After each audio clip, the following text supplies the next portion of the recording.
and other complex needs. We are very appreciative of each of you taking the time to join us today in this conversation. I want to express my thanks to our speakers today, who will be providing a perspective that is critical to guiding us in the work that we do and the changes we hope to make. I want to thank our staff for their work on this initiative, and especially thank our advisory committee for their work. Again, the time that has been given by the committee is very appreciated. I'd now like to introduce Alan Castle. We are very pleased to be working with Alan on this initiative. Very happy that he'll be our facilitator today and throughout this series of events. So now over to you, Alan. Thanks, Mark. And while generally I'm the facilitator, in fact, today we're going to be facilitated by Mo Korchinski. Again, my name is Alan Castle, and I'm grateful to be speaking to you from the traditional territory of the Lekwungen-speaking peoples. This is an agenda building exercise for the first leadership gathering on complex service delivery. And the concept for the gathering is that it's a dialogue at the leadership level around the delivery of services to high need populations, focused on moving from what you might call a mandate-centered approach to a genuinely person-centered approach, a person-centered system of responses and supports. And the gathering is intended to be a recurring dialogue between government, service organizations, other experts across the social, health, and justice sectors focused on continuous improvement. The committee feels that the true value of such an event is actually realized in person because of the networks and connections that need to be built and strengthened. And of course, like so much of life, we've been delayed in that aspiration by the pandemic. So we are trying to make lemonade from lemons by using the time we have here to explore key parts of the agenda in order to have a more mature conversation when the gathering can actually be convened, hopefully in early 2022. So we began the series last month with an initial discussion of complex service delivery from different perspectives. And today we're focusing on lived experience. And as Mark said, we're very fortunate to have a number of folks who are willing to share their own perspective on seeking support, on making connections, and on experiencing the gaps and inconsistencies of systems today. We're going to focus obviously a little bit on some negatives, but also on the positives, what works as well as what doesn't work. Many of our panelists too now work in peer support, and so they see many different sides of these issues, and that's why we're so grateful to have this group gathered together today. In our next session in April, because we want to focus exclusively on lived experience today, our next session in April will bring in service providers and other experts to reflect on the themes that are raised by our speakers. The session is going to be peer facilitated, as I mentioned, and we're going to focus again principally on folks' experiences. There will be time set aside for questions. If you have a question, please use the chat function. If you'd like to be on screen to pose your question, which is often a good bet as opposed to other people interpreting the intent of your question, please let us know in the chat if you'd be willing to go on screen. And a reminder to everybody to please keep your camera and your microphone off at all other times, unless you're actually speaking on screen. The session is being recorded and will be made publicly available after review by the participants, by the panelists. So we're asking you not to record it yourself, please, and thank you very much for complying with this request. So it's now my great pleasure to introduce the panel. So our facilitator is Mo Korchinski. Mo is the Executive Director of Unlocking the Gate Services Society. She's joined by Jason Flack, who's a peer mentor for the Community Transition Team for John Howard Pacific, Jade Hoffman, who's a Northern BC peer outreach for Unlocking the Gate Services Society, Charlene Burmeister, who's a lived experience stakeholder engagement lead for the BC Centre for Disease Control, Jim Mandolin, who's a training and membership coordinator with the Homelessness Services Association of BC, and Eric Schweig, who I think may or may not be able to join us because unfortunately Eric has a scheduling conflict which has come up, but if Eric does join us, we'll try and slot him in as we can. He is the high-risk youth outreach for the Shwakam Child and Family Services Society in Merritt. And after all that, I'm happy to hand over the floor and welcome you, Mo, to facilitate the discussion. Thank you, Mo.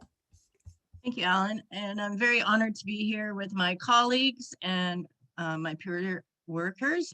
So I'm going to invite each one at a time to be able to speak about their experience, thoughts, ideas about service delivery and those with high and complex needs. So I'm going to introduce Jason to go first.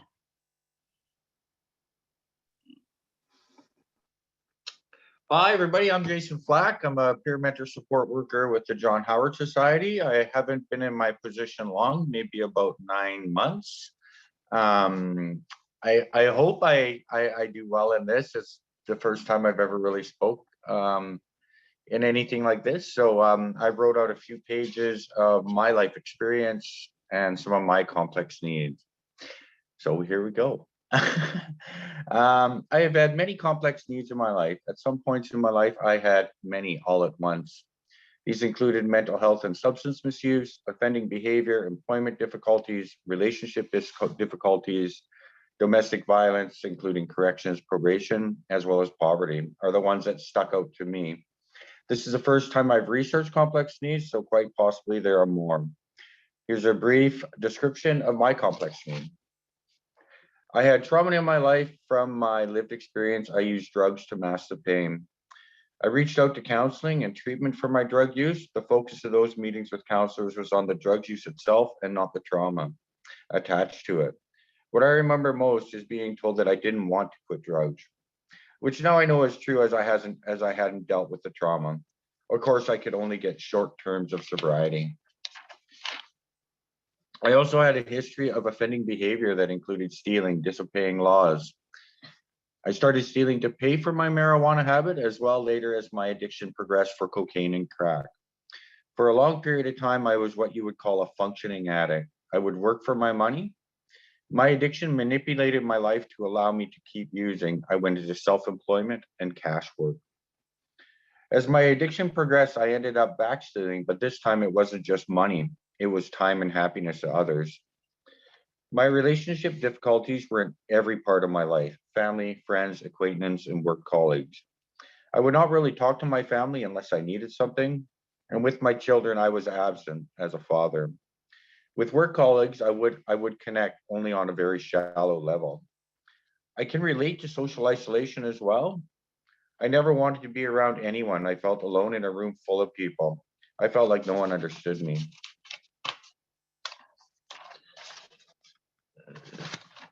I've been charged with domestic violence 2 times with my ex-partner.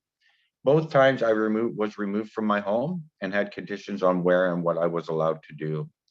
The first domestic, I received orders from MCFD to take an anger management course. It was a great course. As a man, I was the only one forced to take the anger course, even though I was also being mentally, physically, emotionally, and verbally abused. I was a criminal. There was no direction to counseling or any compassion or understanding of my pain. The second time, I found my own professionals in courses, but it was proven in court that I had defended myself, and the description of what happened in the domestic was proven different to what my ex-partner had said it was. I was still the criminal. As I was honest about my addiction, this did not help me in criminal court, but was a tremendous help in my healing. While in my addiction for a long period of time, I could provide for myself and my family. But as my addiction progressed, I was just providing the minimum. Though I made good money, I was spending most of it on drugs and paying off my drug dealers instead of paying my bills and providing food, gas, and such for my family. A lot of the trauma was from the unhealthy relationship. I was constantly being physically abused, called names like crackhead, loser, useless, and a piece of poo. The longer I kept hearing these types of comments, the more I started to believe them. I would use drugs to mask the shame and the guilt of being less than anyone else, and then the shame and guilt from using the drugs. It was a vicious circle that just kept getting bigger. Yeah, so that's what I got. So for me, the direction would have been what I would have liked to see more of in you know, when I started to want it to get clean. There was really no guidance and really no direction, and it was really hard to just to relate to the professionals and you know, to have them understanding who I was and what was going on with me. Thank you. Jason, Yeah. what some of the barriers do you find now that you're working as a peer with clients that you are helping? Basically just the amount of clients that I can help. So I'm only allowed to work with people on the OAT program. So, you know, there's many people with multiple addictions going on in the community that at this time I'm not allowed to work with. I have barriers, I have boundaries through my job, right? We have barriers set up that we're only allowed to work with clients on oath, right? And in corrections. So there's mass room for us to work with other people. What do you think are some of the challenges where people keep revolving through in and out of prison? If you could have any dream of what would be the idea, what would it be? My dream would be to have the time given to the clients and the availability for them to talk to the professionals and to have more access to people that have the lived experience as you know. When I was in custody, there was no meetings. There was I was giving a half hour of time to talk to a drug counselor and no time to talk to for me when I was in there, no time to talk to a social worker or, you know, anybody to help me deal with the trauma. So just having that available to the clients that are in there and you know, have them treated like people instead of, you know, 02875-987, which was who I was when I was in custody. So yeah, my dream would be just that they could have access to the resources that are needed to actually start healing from their addictions and from their trauma, because I believe most people in custody do have addiction issues, and just have the supports put in place and make them accessible, and not like, you know, a half hour a week or you know, maybe some type of actual program. I think they do have things in like the living units and that, but that or in like, I forget what it was called, the right living unit, I think it was, but that wasn't available to everybody. That was only available to a certain group of people. So having the resources available to everybody would be what I would like to hear or see. Thank you so much, Jason, for sharing your experience and your story. So we're going to move on next to Jim, and he's going to also explain and talk about his experience, thoughts, and ideas about service delivery with those with high and complex needs. So take it away, Jim. Thank you, Mo. Thank you, Mo. So, so my name is Jim Mandel, and I am a fully pardoned ex-convict, ex-gang member, recovered drug addict, alcoholic, 44 years now, and recovered from mental health issues. And my ancestry is, I am an Indigenous person. My family came from northern Finland with the Sami people. And to start with, because we only got a few minutes here, I just want to say that no one is born a criminal. No one is born a drug addict. No one is born a violent gang member. No one is born with mental health issues. A baby doesn't have those issues. And so stuff happens. And I've spent a good portion of my life feeling not good enough. And I'm also a survivor of traumatic brain injury. And so I'm going to share my story today from a poem that I wrote about myself, because it just narrows things down and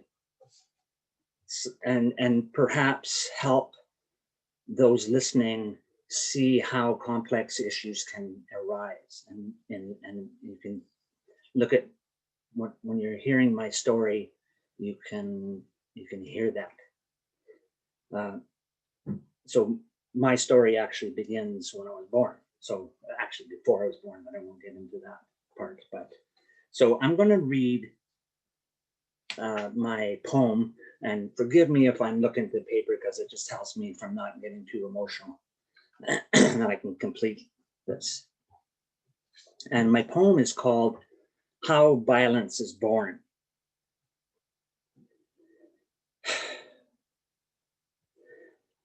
Oh, by the way, it's Pink Shirt Day, and I'm wearing my pink shirt. It's Anti-Bullying Day. It's a part of my life. And my poem goes, my whole childhood was filled with violence. My mother escaped that violence.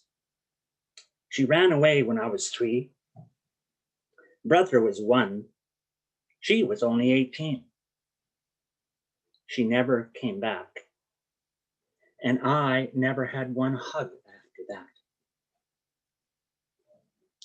My father was a member of the Ku Klux Klan. He drank and beat everyone up, including me.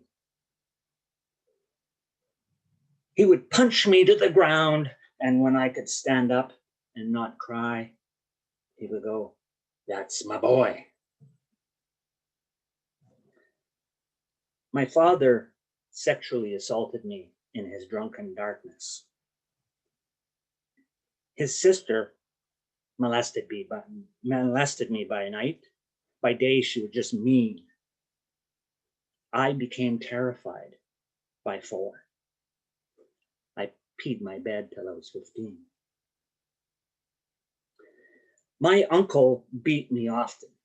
I never knew why. See, I was always a good kid. I always obeyed. One day at gunpoint, my uncle made my little brother and I kill our puppies. I was 12, brother was 10. He made us hold their puppies' heads underwater. They all died. I started to hate that day, and crime entered my life.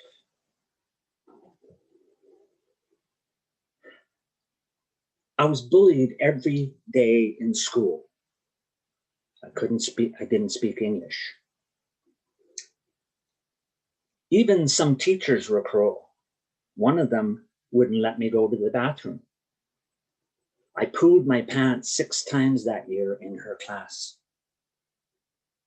I was in grade 2. I was age 7. Between my father's heavy hand and the bullies at school, I suffered 7 concussions by the time I was 13 years old. Severe poverty is what I lived with as a kid. Never had a pair of shoes that fit. Never saw a doctor or a dentist. Pulled one of my own teeth out using a pair of pliers.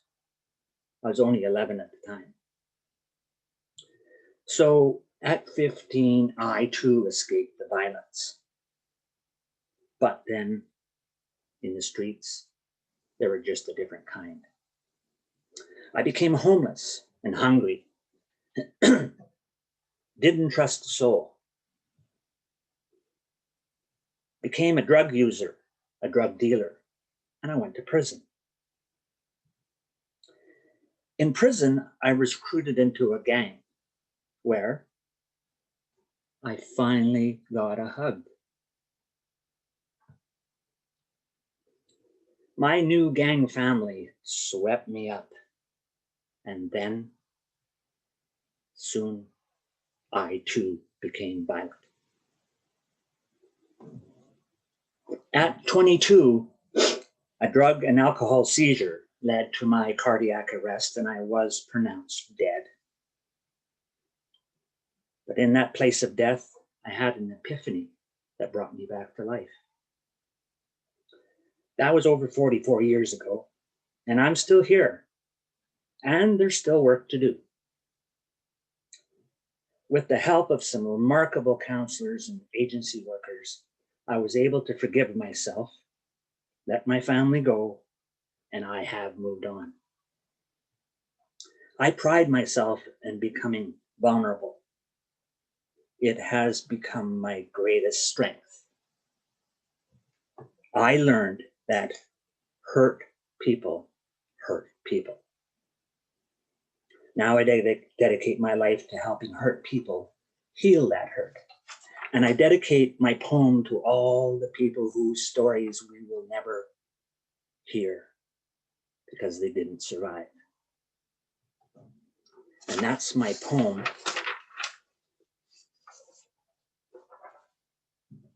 And when I say hurt people, that means hurt people hurt themselves as well. And I became very good at hurting myself and became the foundation of pretty well all my complex issues. I learned how to do that. So that's my kind of story in a nutshell. I just wanted to say that I've been started with John Howard Society back in 1988, talking in schools, the Choices program, and I've talked to 500,000 kids. And usually today on Pink Shirt Day, I am in the kids' prison over on the Fraser River, but it's COVID and it doesn't work out these days. But that's where I am. You'll find me on Pink Shirt Day, is always in the kids' prison. Because I was a kid in an adult prison, Haney Correctional. I was 15 years old when I first went in. So I don't know, Mo, if you got any questions. I can't hear you. There you go. God, I love that one. Famous one, eh? Zoom. Can't hear ya. You're on mute. Just want to say thank you. That your poem was amazing. I know you talked about it the other day, but thank you. You know, it really touches me as well, and I'm sure it does the other panel with lived experience.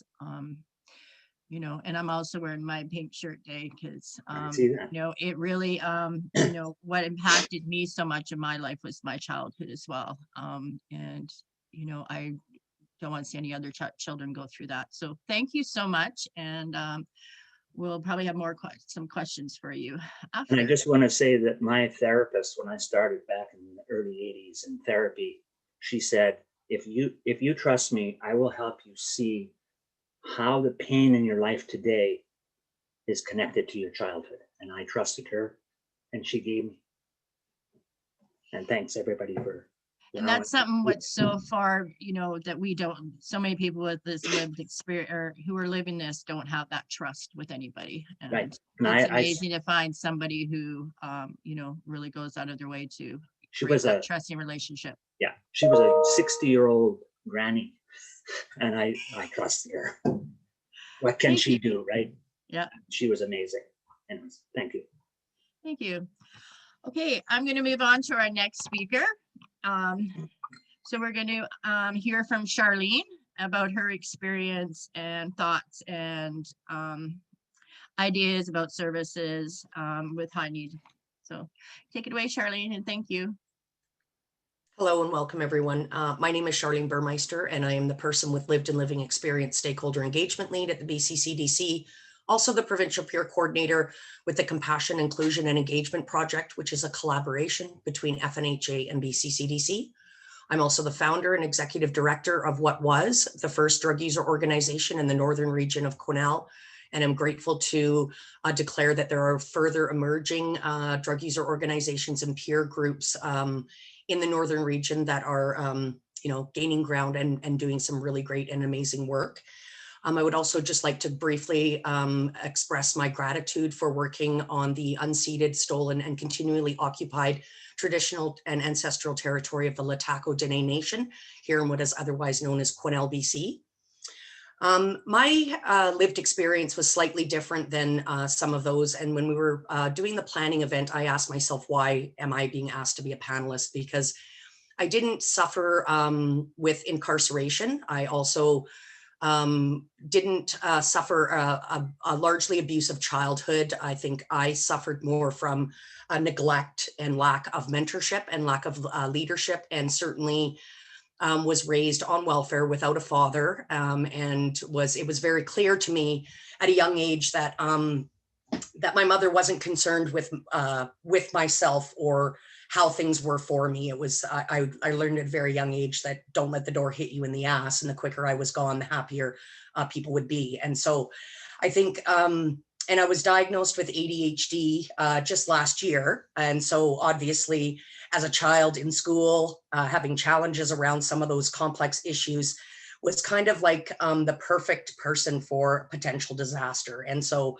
I just want to mention as well that I recognize very clearly that I have a lot of privilege as well, being white, and all of those kind of middle class, not so much on the radar as far as criminalization and all of those bits and pieces, and being able to raise my children while still using substances. And just want to recognize that I think for me, the complex issues that I would like to identify today is like prevention, really prevention for children.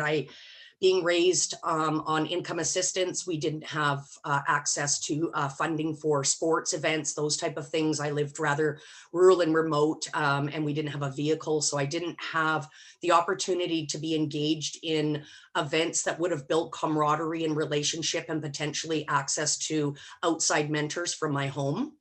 And so I think that prevention is a huge issue that that we're kind of dropping the ball on with youth these days. And so I just really want to highlight the importance of how those opportunities can change the trajectory of what children's lives can eventually look like. And so I think just, I didn't suffer the same abuses that some of the panels have identified, and potentially some of the additional panels may identify with. So I appreciate greatly my privilege in many ways, but just want to highlight like how I feel that lack of mentorship and those preventative measures really led me to substance use. Having freedom as a teenager and school was challenging. It was like, sure, go hang out with the people. And I eventually wound up, I started with marijuana, worked my way up, was using alcohol, found cocaine, and crack cocaine became my drug of choice. I think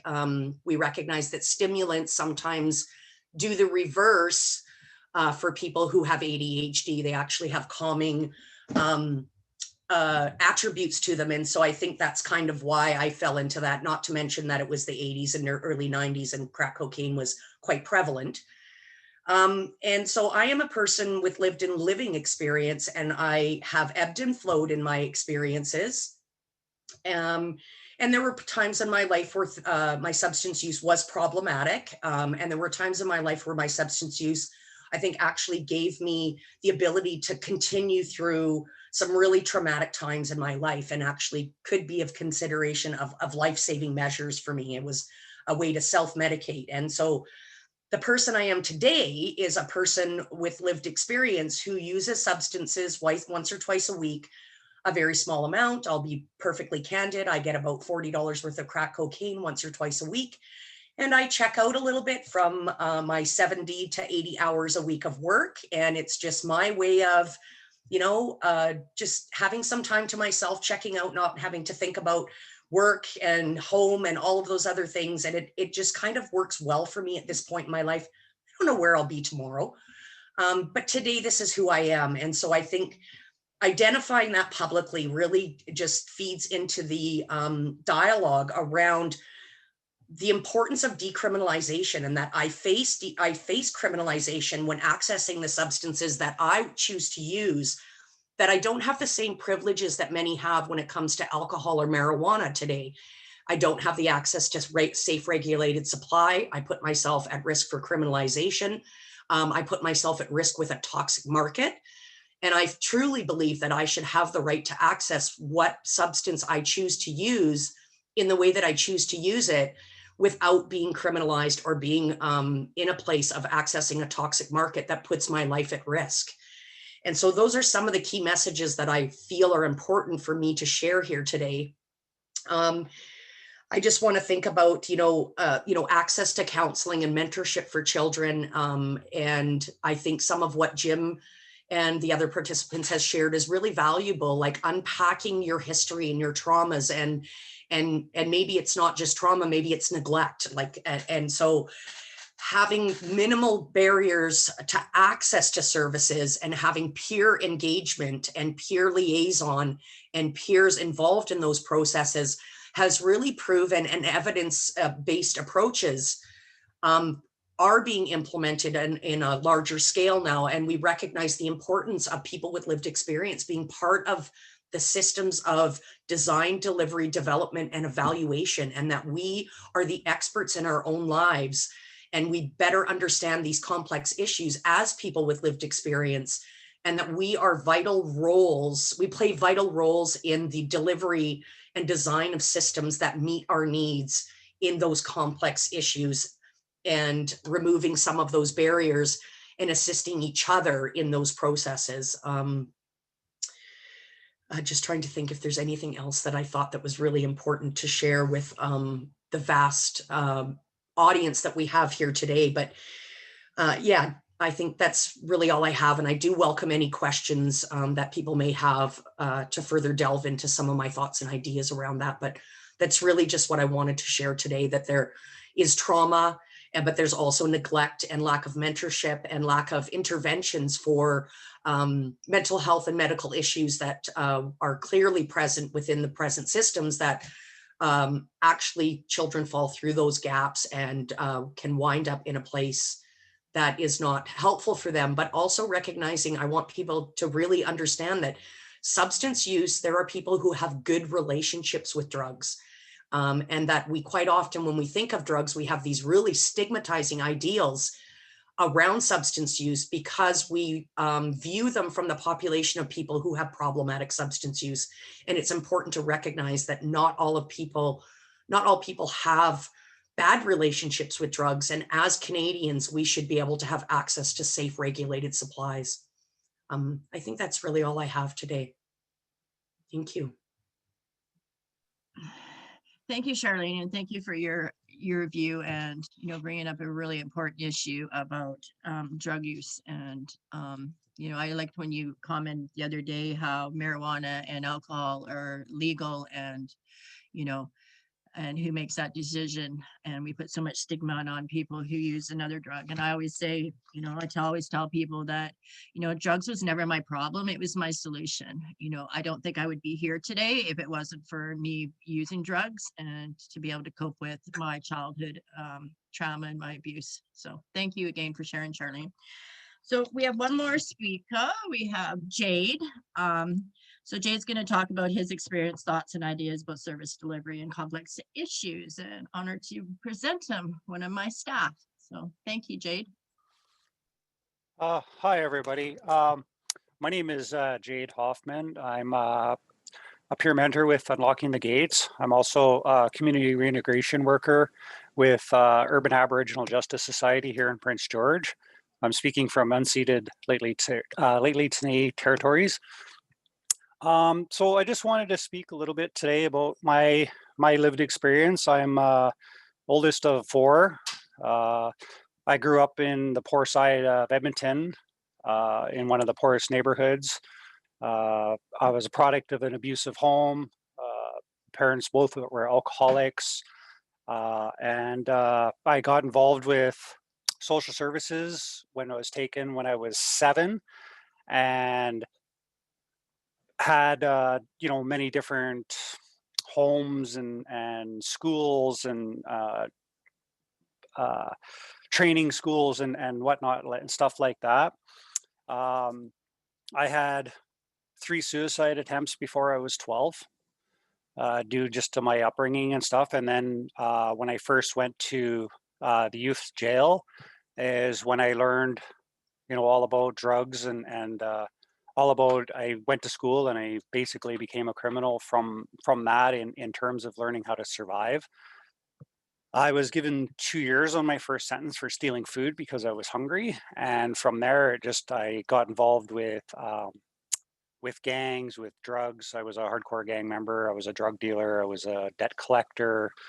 It was, you know, I was an extremely violent individual. I had a lot of anger built up in for me.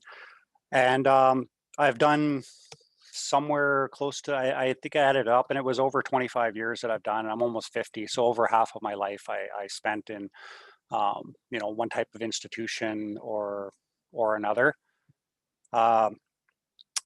The the thing that made the difference for me was actually helping, having somebody, and they didn't call them peers, but it was somebody that had been there and done that. The elders actually that I had worked with in some of the federal jails were people that had been, ex-addicts and ex-alcoholics and had all these different issues that they had worked through and found culture. And then once they've got that, they started coming back in. So when I was in the pen, I was working on a palliative care unit, and I was helping an older guy out. He was in his 80s, and I was asking him about Christmas time, and he matter of factly looked at me. He'd been in jail for 44 years, 45 years at that point. And he looked at me dead in the eye, and he told me that nobody loved him. He had no wife. His wife left him. His kids hated him and didn't want anything to do with him. And that he was just gonna die in jail, and he was okay with it. And it was at that point that I thought to myself, that I can't be like that. I'm not gonna die here. I don't want to just die with nothing. There's got to be more to life. And I started working with elders and really finding culture. And once I started in on that, I went to school, and I got a GED, and the teacher said, "Oh, you were smart enough." So I took a couple more courses, and I got a grade 12. I got out up to here in Prince George at the halfway house, and I worked with a great elder from this territory who's still my friend and still my advisor and still the man in my life, that father figure and that support figure in my life, still up here. And I went door to door, and I shoveled sidewalks for money because I couldn't find a job up here and everything. I eventually ended up going to oil camp up in Fort Mac, and I tell a lot of my clients that there's nobody more committed to a path than an ex-addict. We have a unique drive that is unique to people that have the addiction issues. And I went from working in the kitchen to being the chef of the kitchen and running a thing. And I started working with Urban Aboriginal Justice, helping No, I provide still can't service to hear anything. clients. Helping provide service to clients. No, I don't know if I might have to put you No. up. And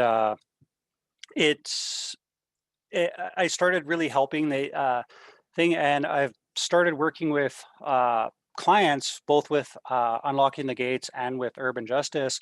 And I've really found that having the peer support, it really changes the conversation for a lot of the clients when they're coming out.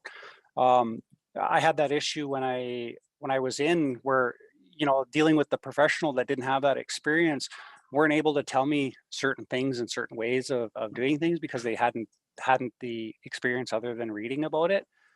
And I found that having that commonality between somebody that's still in and somebody that was in and has gotten out and stayed out and cleaned up their act and everything really helps change the dynamic of what the clients are doing when they're getting out.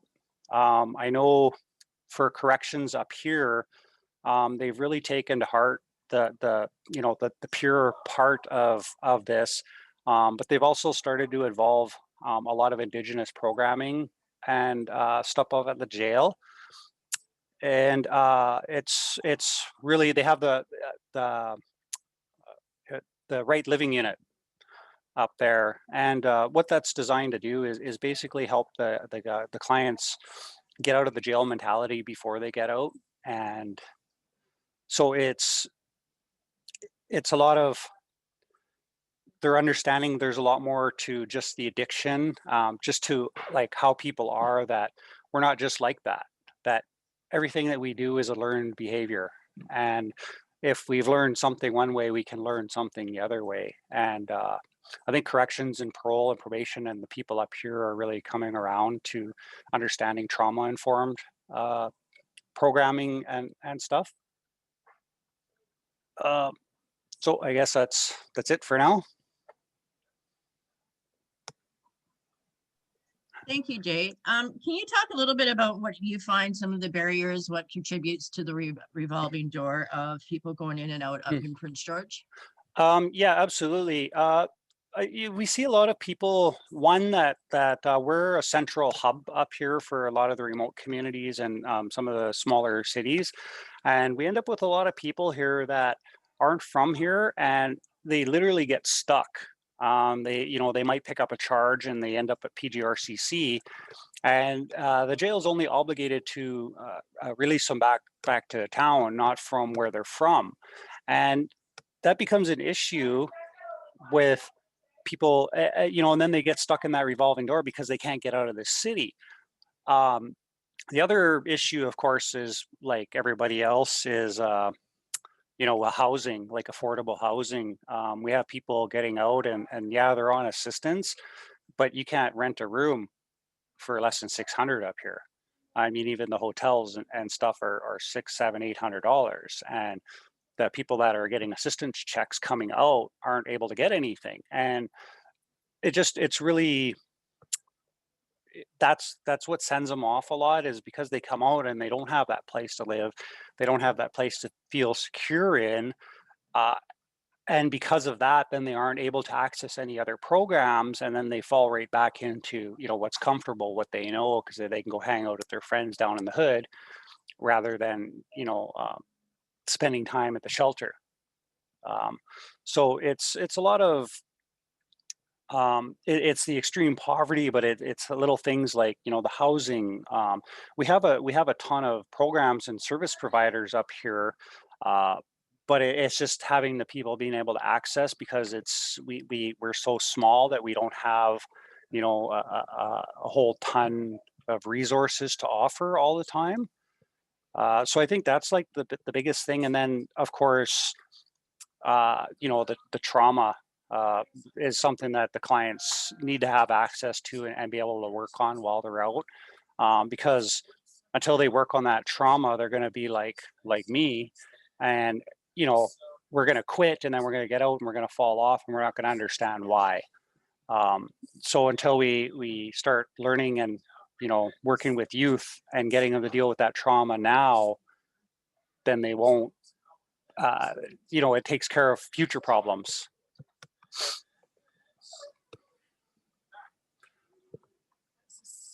Thank you, Jade. And I know that's one of our biggest barriers up there is, it's not like it's down, like I'm in Vancouver, it's not like it's warm. People get released up there and it's minus 45. It's minus 30. Clothes. Yeah. Minus 30? Well, not today, it's +5 today. But it's the cold weather, for most of the province. UTG works with everybody across the province, and housing, people don't need food, clothing, and shelter. A month down the road, they need it the day they get out. So yeah, I think we really set up a lot of people for failure who are being released from prison. I've been doing this for 15 years, and I'll tell you, there's more barriers now than there was 15 years ago. So we're going in the wrong direction. So we do have a question. This is to any or one of the panels who want to answer this. How do we have conversation with people at high levels who make the decisions about programming, the importance of peer engagement now?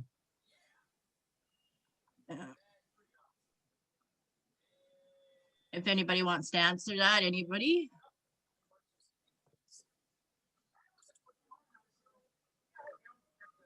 Sorry, could you repeat?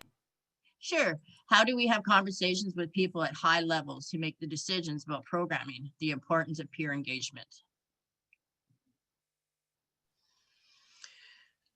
Charlene here. So I think that's a rather complex question. I think it really is about changing those stigmatizing ideals of the importance of people with lived and living experience as the experts in this, in these issues and concerns and service delivery.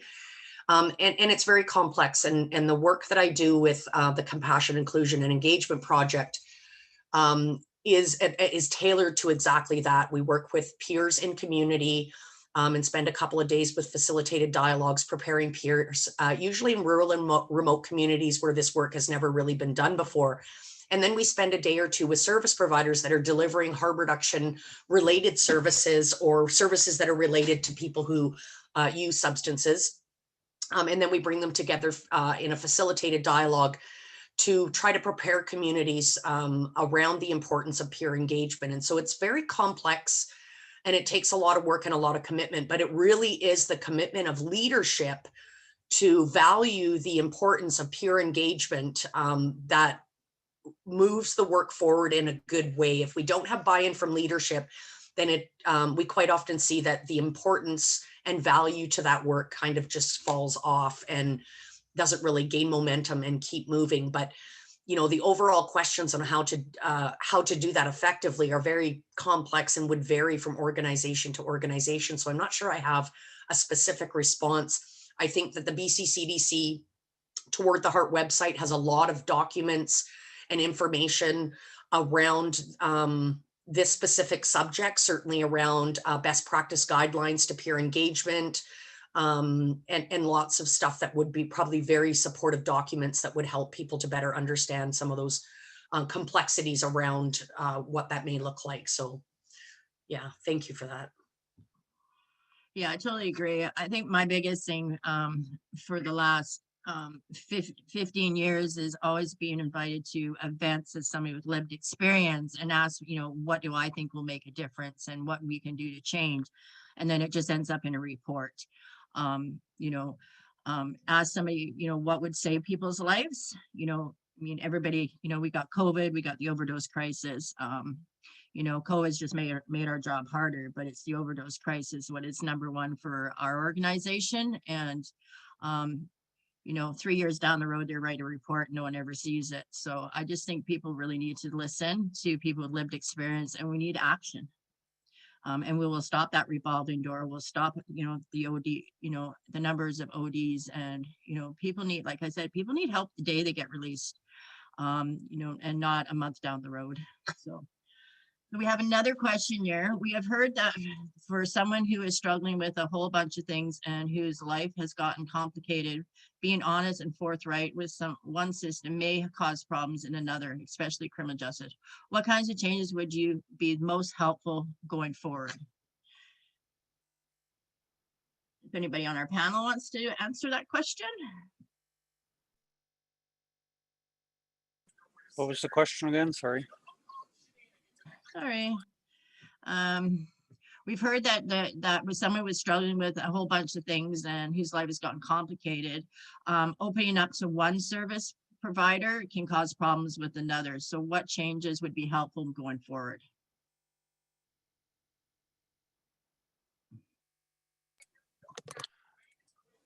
I think that, the complex needs of people, they need to start getting that help prior to getting out and dealing. We need a lot more like lived experience people going into the prison and working with some of the people that are getting out, and really working on, just speaking for myself, a lot of those mental health issues that maybe we don't know that we have can significantly help you if you understand why you act like you act sometimes, and why removing that stigma and saying, I have a mental health condition, I think would go a long way.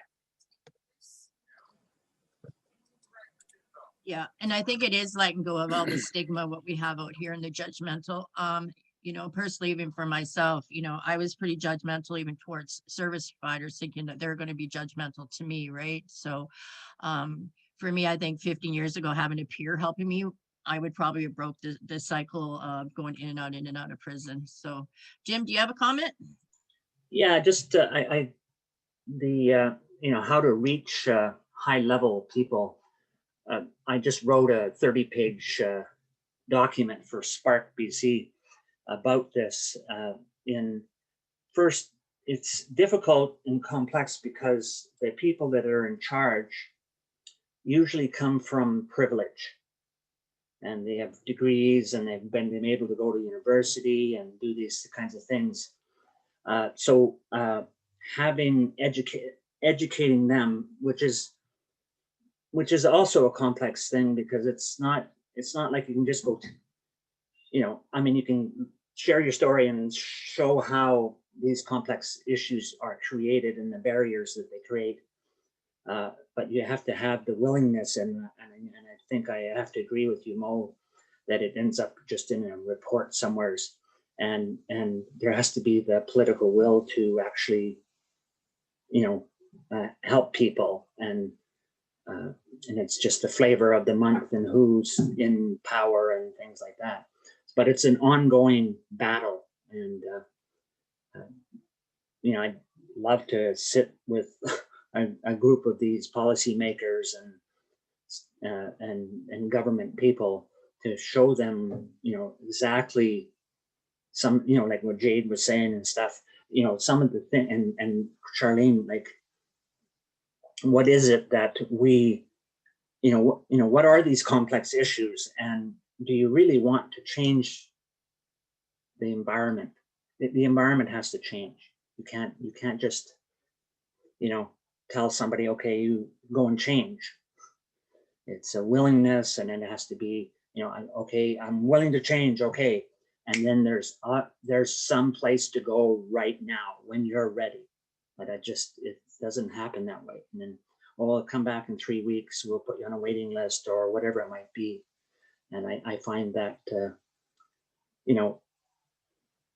it's a hurdle, a big hurdle. And we, and I guess these kinds of things that John Howard's doing right now, it's partly, and we can, it's an engine that's starting, and I like that.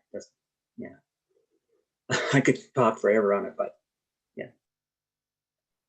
Yeah, Charlene here. I have a little bit of insight. So I really like what you were saying there, Jim, because I think it's important to recognize that systems of care quite often have a lot of barriers to access, and then people are labeled as non-compliant when they are not ready or able to access services or to make changes. And they've labeled as the initiative from the Ministry of Mental Health and Addiction as a path of hope.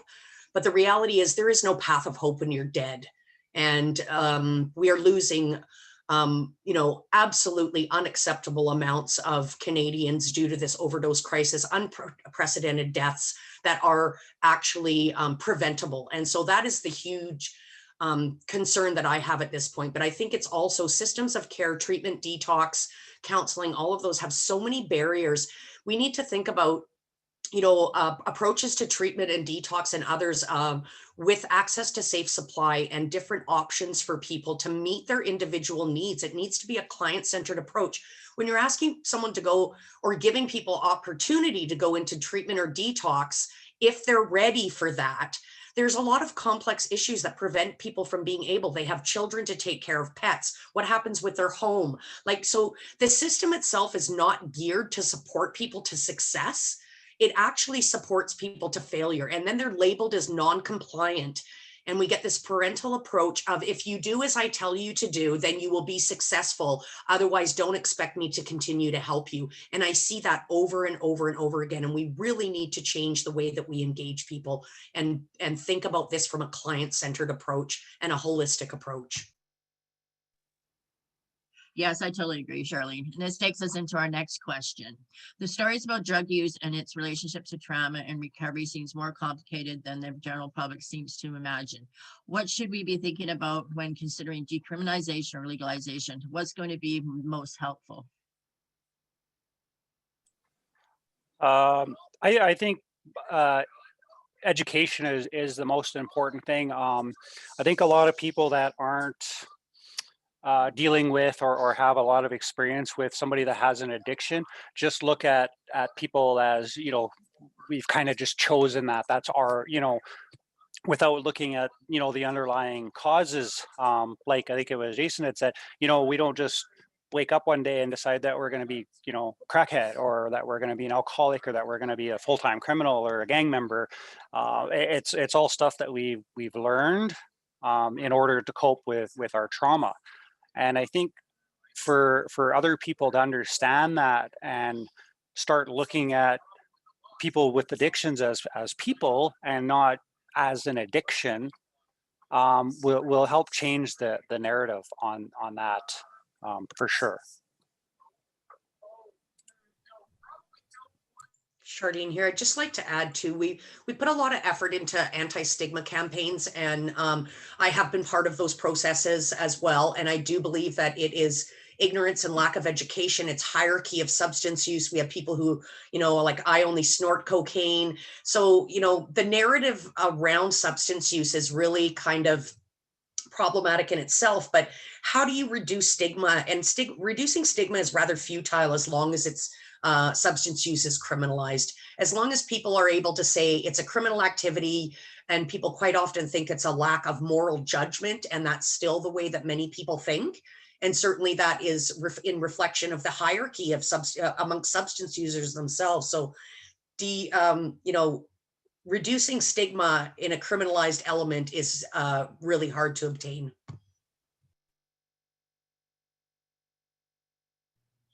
Thank you. Yeah, I think that's one of my reasons why, you know, when I first got out was, you know, telling my story to, you know, humanize people who are out there still. And I think we're still so far away of looking at people as humans. It's not just a piece of garbage on the street. And it, you know, I live in a community that's so anti-homeless and anti-addiction, and, you know, they go around and they take people's tents and they beat them up and they take them out in the bush and, you know, drop them off. And it's seen as something good in the community I live in. And it's, you know, it's devastating to, you know, the damage, what we're doing to people. So we have another question. Has the Minister of Mental Health and Addiction been helpful this far? Is a newish ministry any significant impact? Does anybody have an answer to that one on the panel?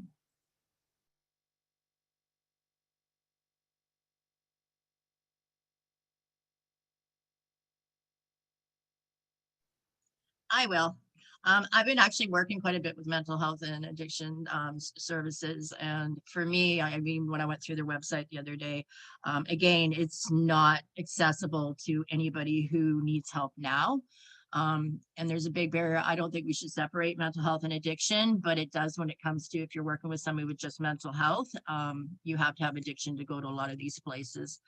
And I know for the last 4 or 5 years, I've definitely seen my clients coming out with definitely more mental health than I've ever seen in the last 15 years doing this job. And especially a lot to do with brain injuries. We know there's brain injury units in most of the prisons right now, and a lot to do with, you know, people getting ODing and then being brought back with Narcan, and, you know, the lack of oxygen to the brain. I always say we haven't seen even the iceberg of what's happening with the overdose crisis. So do we see what happens to, you know, what people are left with, what just breaks my heart. People I've, you know, known for 20 years are no longer the same person they are. So I definitely say mental health and addiction services, and up, you know, from Canada-wide or BC, definitely need to step up and do more for this population. Yeah, I just want to interject a little bit. I think also, you know, I've met with the past Minister of Mental Health and Addiction, and I think it's pretty early in the stages to kind of define what the new intent is moving forward. But I think that, you know, the pathway to hope is kind of how things have been defined. And I think many people with lived and living experience who are not ready or prepared to a pathway to hope through detox treatment and recovery are really left out of this process of healing and reducing harms in their life. So I would like to see the Ministry of Mental Health and Addiction really start to work towards a harm reduction approach to recovery as well. Yeah, Jim here. In my job with the Homelessness Services Association of BC,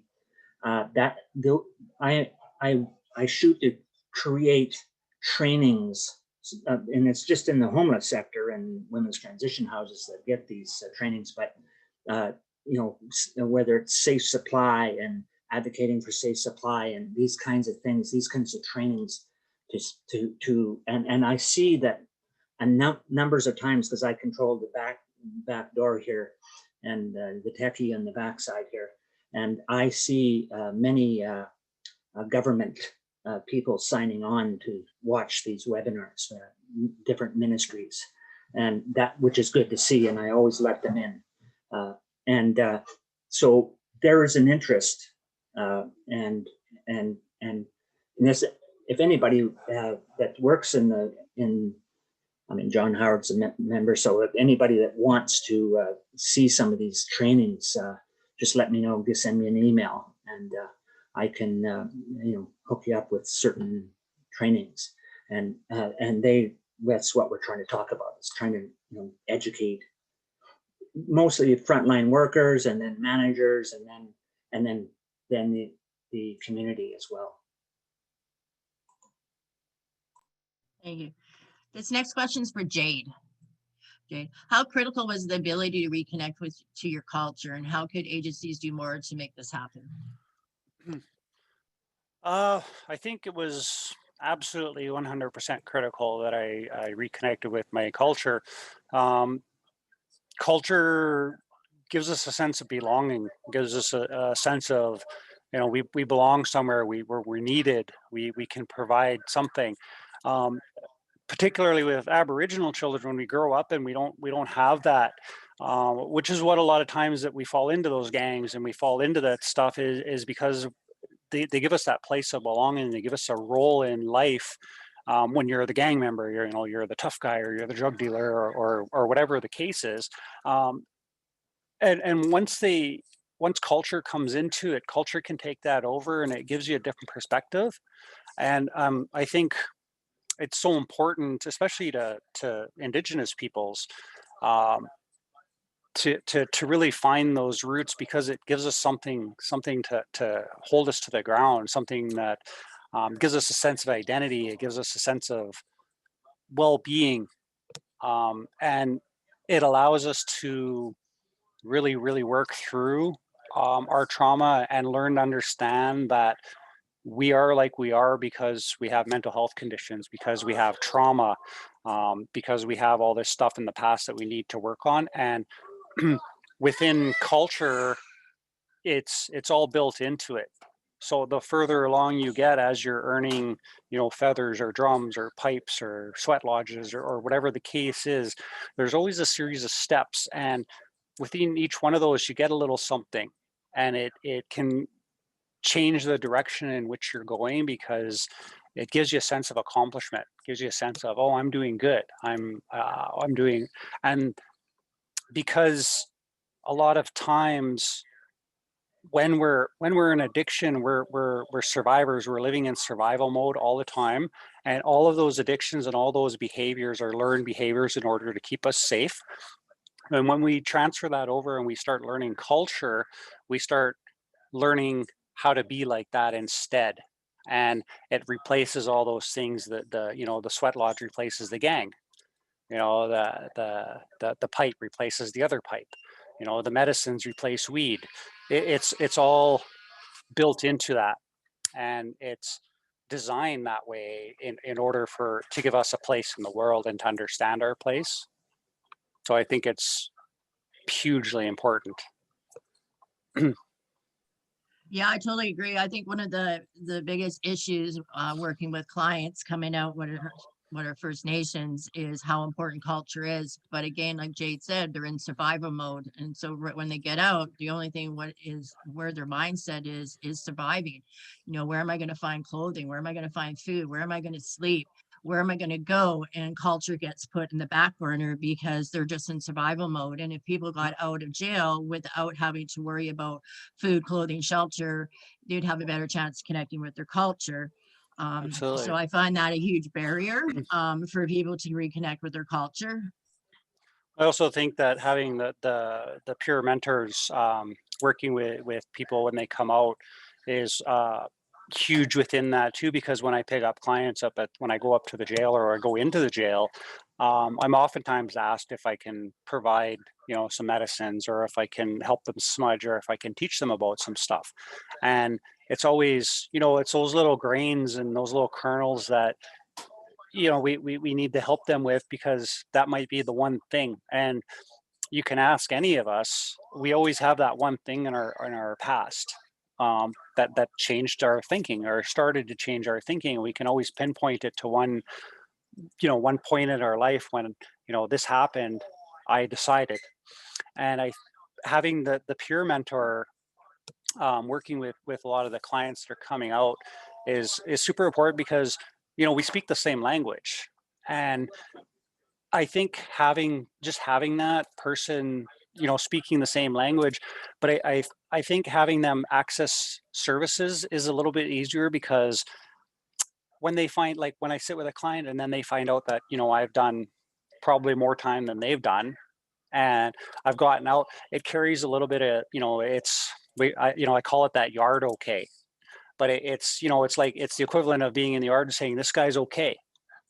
And we're then able to, that client is then able to go see a service provider, a professional, because they've been vouched for by somebody like me or somebody like one of the other peer health mentors. It carries a little bit more of that weight, I think.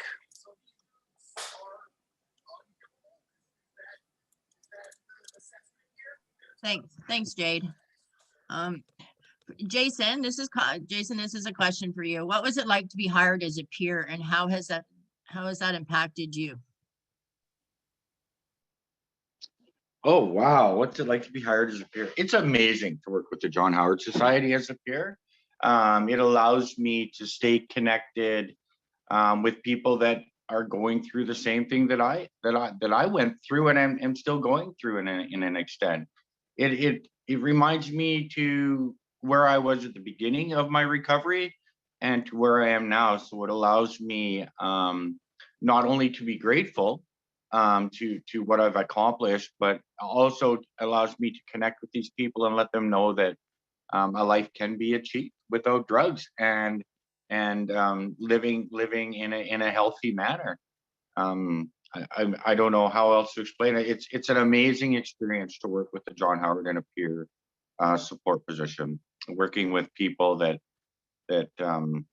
have barriers, and no one can understand an addict like an addict, right? No one can understand mental health like somebody that's lived with mental health. So, there's a connection. I notice a connection immediately with the clients that we go pick up at Fraser, and like a connection that the social worker I work with could never achieve. Thank you.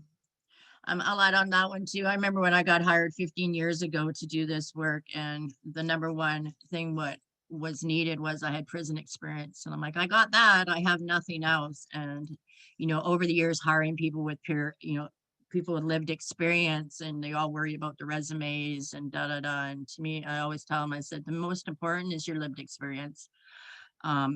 So for me, I would love to hire everybody coming out of prison and offer them this opportunity, because it is life-changing, and definitely helps build your self-esteem, your confidence, and that your self-worth. So for UTG, everybody I hire all has prison experience. Oh, so here's a question for me. What specific service should be considered for women with complex needs? So for our peer mentor program, we work strictly with women for the first 9 years, and they're definitely more complex issues, especially around, most of them are mothers. And we make it so hard for people who have, lost their children, who are mothers, to get their children back. And we put so many barriers. People fall, they do everything they're supposed to do for month after month after month. And they, no one lets go of their past. And I think that's something we need to look at. I'm also a big advocate for mothers in prison, and we still today are apprehending children who are born in prison. And for me as a social worker now, why are you removing these kids when there's no immediate danger? Like, how much danger can it be when, a child's inside prison with their mother? And we're apprehending kids, 3 hours after they're born, and, the mother go back to prison. So I think for women, we definitely got to look at the trauma, the abuse, and the connection we have as mothers, and how we help to better connect women to their children. And definitely safer places for women to go when they come out. They're the most vulnerable when they're getting released. I know here at Alouette Correctional Center, we used to have taxi drivers pick up women, and almost every taxi driver would proposition you for sex. So I can give you some money, I can give you drugs. And, it became a huge barrier. So now corrections actually doesn't use the taxi service, but that's how vulnerable women are coming out of prison, towards more traumatized, being more abused. So I definitely say we lack on keeping the women safe who are being released from prison. Yeah, I'd like to talk a little bit about one of the points that you made there, Mo, that is really important to me in the work that I do, as well as that this inherent belief that if women use substances, they lack the ability to be effective parents. And I think that's born of stigma and, the idea that drug use is a lack of moral decision making. And we need to support mothers better too. And I think that's, access to safe supply and that stuff minimizes the unfortunate systems that women sometimes have to work into keep themselves well, and to be able to have the substances they have of choice. But it's just this historical inherent belief that if you use drugs, you're a bad parent. And we really got to start changing the way that we do that and supporting mothers and children. When you remove a child from a woman, 99.9% of the chance of the time, you are actually sending them into an even further spiral of despair and substance use and, dangerous behaviors. And so we really got to change the way that we approach this work and have wellness and wholeness for families and supporting mothers to be able to be parents in a good way, rather than just inherently punishing them for being a substance user. It is absolutely traumatic to watch what our system does to women who have children. Yeah. So at one time there was 10 babies born at Alouette Correctional Center for Women. And I'm telling you, all out of those 10 babies, not one of them ended up in child welfare.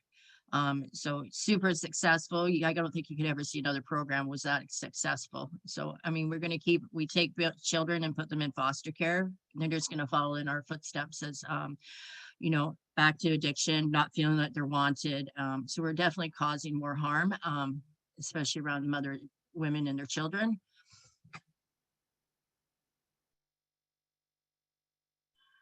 So we're almost at the end. What is a day like at work as a peer? Does anybody want to answer that, or everybody can take a turn? Jay, do you want to go first? What it's like to be a peer at work? Sure. It's I don't know. It's different each day. Each client is different and unique in their own way. Some you can tell when they get out. You can tell that they have that spark. They have that that. I'm not sure, but it's that I'm gonna do it. Like I'm ready to do it, and so some need a bit more work, and for me it's I really enjoy it because I see myself in each one of them, men and women, and when they're coming out, and it really, even though I've been sober now for almost 15 years, it's still really helpful to revisit a little bit of myself and understand, when I see a behavior or an action in a client, to look at myself and go, oh, okay, I did that, and the reason I did that was, and it helps me form a better relationship with the client. But it's also helpful for me personally in being able to stay sober and being able to work through my mental health issues and my PTSD, and so and it's fantastic. And I have a former client that's actually a colleague now, and seeing those little things where they come from being clients and struggling, and eventually doing well and making it and stuff, and now they work alongside you, and that kind of stuff is amazing, because that's somebody's life, right? And it's just, I don't know, I find it very rewarding, and but it's also hard sometimes not to take things personal when you're dealing with a difficult client, or you're dealing with somebody that's, you know, in and out, in and out, in and out. And, you know, you just want to shake them and say, why don't you get it? And, you know, I look back at myself, and when I was 20 or 30, you could have shook me all you want, and I wouldn't have got it.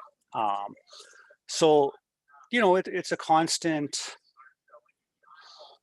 challenge, but it's also constantly rewarding too. And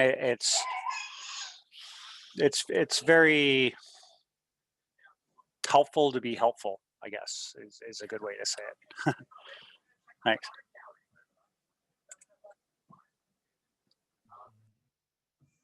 Charlene here. I have a little bit of insight around this as a provincial peer coordinator. I think one of the most rewarding parts of my work is creating opportunity that for people to be involved.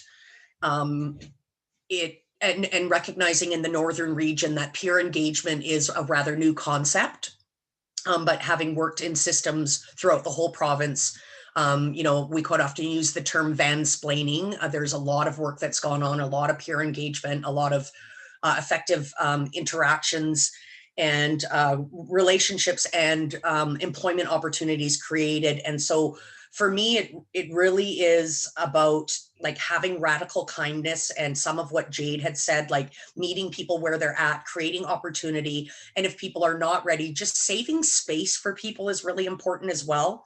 But I'd also just like to talk about, you know, this work is very complex, and it is very traumatizing at times. We lose being involved in this work. We lose people that we love and care about on a regular basis. And it is very hard to navigate these systems when peers quite often don't have the same access to you know, medical services that many other people have, like having to access to counseling and all that stuff, to work, you know, loss and grief and all of those pieces that are just so prevalent in the work that we do. And people quite often talk about compassion fatigue. And, you know, I work anywhere from 70 to 80 hours a week in my full-time role, and then supporting CSUN as best I can with the time that I have available.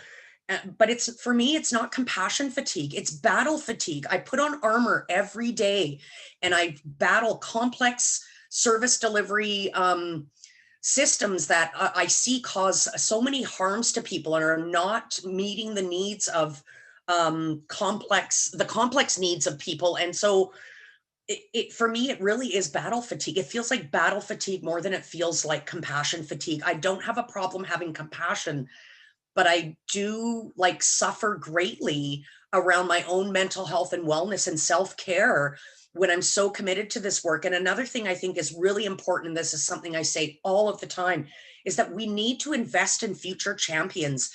What I see happening quite often is that we have provincially these kind of go-to peers, you know, the Mo's of the world, the Erica Thompsons, the others that people inherently go to tick the box from a tokenistic approach or whatever that may look like in those complex systems. But we're not really investing in a good way in future champions to have this work not be so taxing on a certain amount of individuals. And I always ask systems to create space to build capacity for future champions. And I think that's where we're missing the mark in a lot of ways. Thank you, Charlene. I like this question or comment from Jason too about the topic about children. You know, it also affects fathers as well who have substance use, and how difficult it is for fathers also to reconnect with their children. And thanks for bringing that up, Jason, because it is definitely important. I know it came up with, you know, through the Mother and Baby program about how, you know, why fathers aren't having access to their children as well. So it's, you know, children are, you know, our greatest gifts that we give ourselves. And, you know, for me, walking away from my children was the greatest gift I could give to my children. But definitely one of the hardest things is rebuilding those relationships. And, you know, there's not much support out there for people who want to rebuild those relationships. So, but we have one more, I guess, we're coming down to only 9 minutes left. So why don't I open it up to each one of the mentors or their peers, if they want to specifically, if there's, where am I? What specifics, where am I? Sorry. Trying to go through all these questions in the Zoom or the comments here.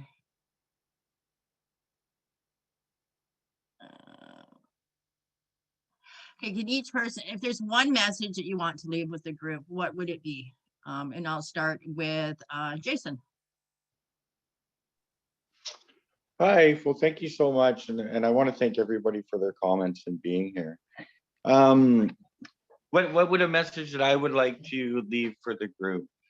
As a drug addict and a person and as a person that's been involved with the corrections and all that, I just want you to realize that I am a person, and that that everybody else that's involved or has had mental health is a person, and that we do heal if we're given the opportunity to do so and the time.